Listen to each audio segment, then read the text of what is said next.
The tape was old, dusty, and unmarked, except for one thing. A single sentence scribbled in red ink: "Do not watch." I should have left it alone, but I didn't. I watched it. And that's when everything changed. The lights flickered. The screen showed things that shouldn't exist. I tried to stop it, but it had already started. And now, I want you to watch too. Text on screen. Based on a true story, it started on a rainy Thursday night. I was cleaning out my late uncle's attic. He was a collector of weird, forgotten things. Old photographs, broken clocks, expired medicine. And at the very back of a wooden trunk, a dusty VHS tape. Black, no label, except for one thing scratched across it in red marker. "Do not watch." I laughed. I thought it was a joke.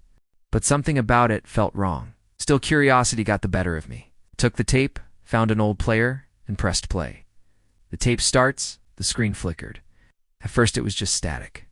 Loud, angry static. Then an image, room dark and empty. Just a wooden chair and a mirror. The camera zoomed in slowly. There was no one in the room, but I could hear breathing, loud, shaky. Then I saw something that made my skin crawl. My own reflection. On the tape, I wasn't in that room. I was on my couch. But my reflection was inside that mirror. I hit stop. But the tape didn't stop. The curse begins. I pulled the plug. Nothing. The screen kept going. The image started shaking, and suddenly the figure in the mirror smiled. Not a normal smile. Not human. It whispered my name. Daniel. I hadn't told anyone I watched the tape. I hadn't said my name out loud. I ran. I left the house. But wherever I went, screens flickered. My phone, my laptop, mirrors too.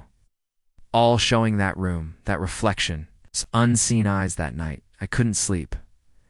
Every time I closed my eyes, I saw that smile. The next day, I tried to break the tape, burn it, but it wouldn't burn, wouldn't crack. Then the calls started.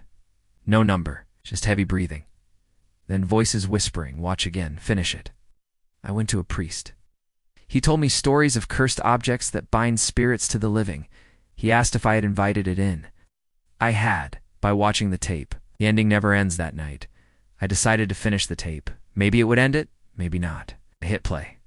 This time, the screen showed me, sitting exactly where I was. Behind me, something moved. A tall, shadowy figure, crawling out of the mirror. I turned around. Nothing was there. But I could feel it, breathing on my neck. The screen showed me, screaming, but I couldn't hear anything. My ears rang. Then suddenly, silence.